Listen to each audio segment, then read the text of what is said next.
Students, I hope you are all well. पीछे हमने SST में लेसन 1 पढ़ा था, समानता।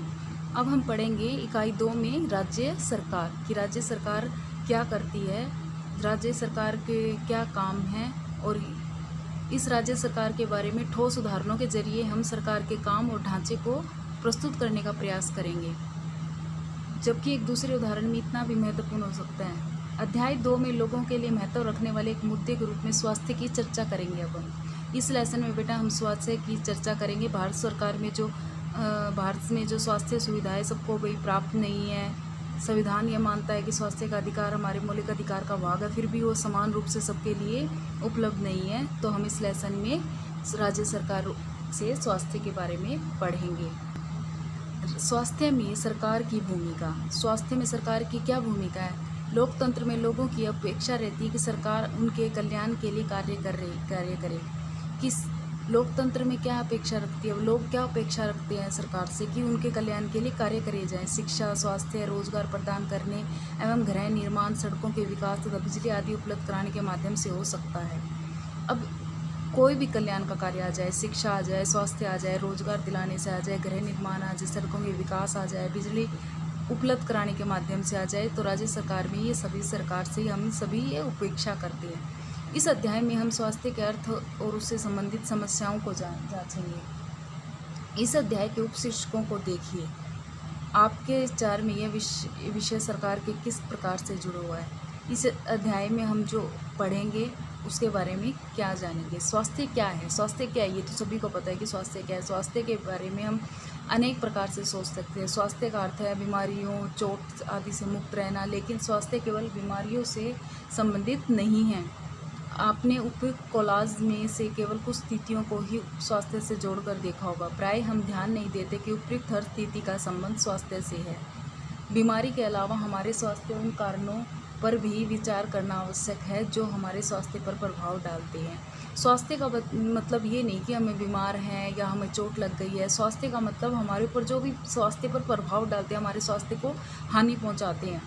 उदाहरण के लिए लोगों को पीने के लिए स्वच्छ पानी और प्रदूषण मुक्त वातावरण मिले तो वे सामान्यतः स्वस्थ रहेंगे। अब सभी को पता है कि अगर हमें स्वस्थ पानी मिलेगा, स्वस्थ वातावरण मिलेगा तो हम स्वस्थ रहेंगे।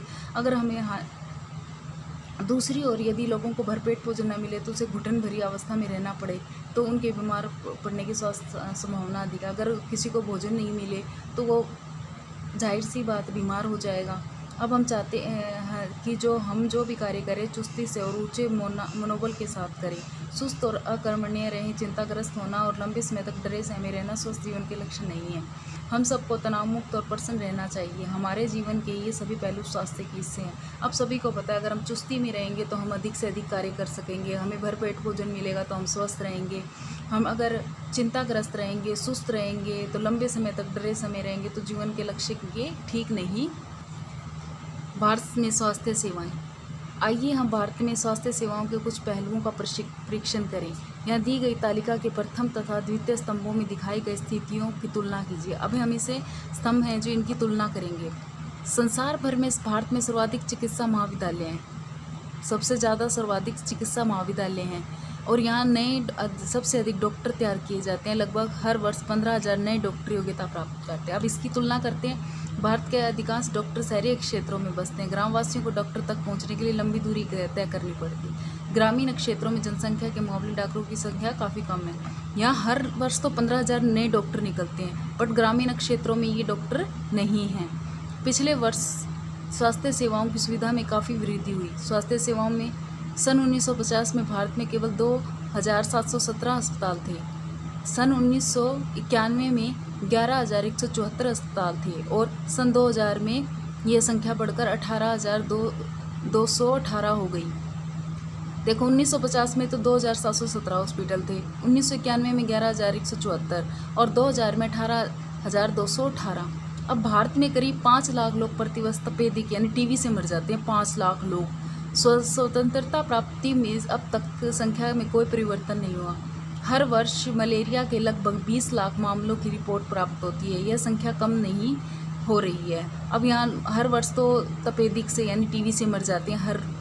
भारत में करीब 5 लाख लोग प्रति वर्ष यानी हर वर्ष 5 लाख लोग मरते हैं। टीवी से, और स्वतंत्रता प्राप्ति तक संख्या काफ़ी परिवर्तन नहीं हुआ, इसमें कोई परिवर्तन, इसमें कोई बदली नहीं हुई है। हर वर्ष मलेरिया में लगभग 20 लाख मामलों की रिपोर्ट तैयार होती है कि यह संख्या कम नहीं हो रही है अभी भी। और देखो कितने हॉस्पिटल, संख्या तो भारत में हॉस्पिटलों की बढ़ रही है, पर जो मरने वाले लोग हैं और मलेरिया के लोग हैं, इनमें कोई घटना नहीं। भारत में विदेशों में सब बहुत बड़ी संख्या में इलाज कराने हेतु चिकित्सा पर्यटक आते हैं। वे उपचार करने के लिए भारत के कुछ ऐसे अस्पतालों में आते हैं जिनकी तुलना संसार के सर्वश्रेष्ठ अस्पतालों से की जा सकती है। भारत में विदेशों से बहुत बड़ी संख्या में इलाज कराने हेतु चिकित्सा पर्यटक आते हैं। अब विदेशों से यहाँ पे इलाज कराने के लिए चिकित्सा पर्यटक आते हैं और वे उपचार करने के लिए भारत के कुछ ऐसे अस्पतालों में आते हैं जिनकी तुलना भारत संसार के सर्वश्रेष्ठ अस्पतालों में की जाती है। यहाँ पर चिकित्सा के लिए पर्यटक भी आते हैं और जो कि सर्वश्रेष्ठ अस्पतालों में आते हैं। हम सबको पीने का स्वच्छ जल उपलब्ध नहीं करा पा रहे हैं। देखो हमारे पास स्वच्छ पानी उपलब्ध नहीं है पीने के लिए। संचारणीय बीमारी पानी के एक दूसरे तक को लगती है। इन बीमारियों में 21% जल जनित होती है, जैसे हैजा, पेट के कीड़े और हेपेटाइटिस। कैसी कैसी बीमारियां होती है जल जनित? हैजा, पेट के कीड़े, हेपेटाइटिस, ऐसी बीमारियां हमें 21% जल जनित से होती है। भारत विश्व का दवाइयाँ निर्मित करने वाला चौथा बड़ा देश है और यहाँ भारी मात्रा में दवाइयाँ का निर्यात होता है। देखो चौथा बड़ा देश है ये दवाइयों का, और फिर यहाँ सबसे ज़्यादा दवाइयाँ निर्यात की जाती है। भारत के समस्त बच्चों में आदों को खाने के लिए पर्याप्त भोजन नहीं मिलता और वे अल्प पोषण के शिकार होते हैं। यहाँ पे बच्चों को खाने का तो सही ढंग से खाना नहीं प्राप्त होता और वो अल्प पोषण के शिकार हो जाते हैं। बीमारियों से बचाव और उनके उपचार के लिए हमें उचित स्वास्थ्य सेवाएं चाहिए, जैसे स्वास्थ्य केंद्र, अस्पताल, प्रशिक्षणों के लिए प्रयोगशाला, एम्बुलेंस की सुविधा, ब्लड बैंक आदि मरीजों को आवश्यक सेवा और देखभाल उपलब्ध करा सकते हैं। ऐसी सुविधाओं की व्यवस्था को चलाने के लिए हमें स्वास्थ्य सेवकों, नर्सों, डॉक्टरों, अन्य इसमें क्या बेटा इस पैरे में हमें क्या बीमारी से बचने के लिए क्या क्या चाहिए? स्वास्थ्य केंद्र चाहिए, अस्पताल चाहिए, प्रशिक्षण चाहिए, प्रयोगशाला चाहिए, एम्बुलेंस की सुविधा चाहिए, ब्लड बैंक चाहिए, डॉक्टर चाहिए, सेवकों चाहिए, स्वास्थ्य सेवकों चाहिए, नर्सों चाहिए, और रोगों को जो सही से हमें परामर्श दे सके। ऐसे विशेषज्ञों की जरूरत चाहिए हमें जो रोगों को पहचान सके। भारत में बड़ी संख्या में डॉक्टर, दवाखाने, अस्पताल हैं। सबको पता है कि भारत में सबसे बड़ी संख्या में डॉक्टर, दवाखाने और अस्पताल हैं। देश में सार्वजनिक स्वास्थ्य सेवाओं को चलाने का पर्याप्त अनुभव और ज्ञान भी उपलब्ध है। ये ऐसे चिकित्सालय और स्वास्थ्य केंद्र हैं जिन्हें सरकार चलाती है। सरकार अपनी जनसंख्या के एक बड़े भाग की देखभाल करने में समर्थ है, जो सैकड़ों और हजारों वर्ष गांवों में फैली है। इस विषय पर हम बाद में अधिक विस्तार से चर्चा करेंगे। साथ ही चिकित्सा विज्ञान के आधार असाधारण प्रगति हुई है, जिसके चलते देश में इलाज की नई तकनीकें और विधियाँ उपलब्ध हैं। इस पैरे में बेटा ऐसे चिकित्सालय और स्वास्थ्य केंद्र हैं जिन्हें सरकार चलाती है और सरकार अपनी जनसंख्या के एक बड़े भाग देखभाल करने में समर्थ भी है, और सैकड़ों हजारों गाँव में ये फैली भी हुई है। इसकी विस्तार से हम बाद में चर्चा करेंगे। फिर भी दूसरा स्तंभ दिखाता है। देखो पहला स्तंभ तो हमें ये दिखाता था कि कितनी वृद्धि हुई है, और दूसरा हमें क्या दिखाता है कि कितनी कमियां हैं। दूसरा स्तंभ हमें कमियां दिखाता है कि स्थिति बहुत ख़राब है। सकारात्मक विकास के बाद भी जनता को उचित सेवाएं, स्वास्थ्य सेवाएं प्रदान नहीं हो रही हैं। विरोधाभासजनक स्थिति है, अपेक्षा के विपरीत है।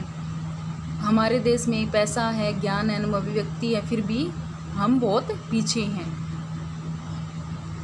बेटा आज हम इतना ही रीड करेंगे। Thank you and have a nice day.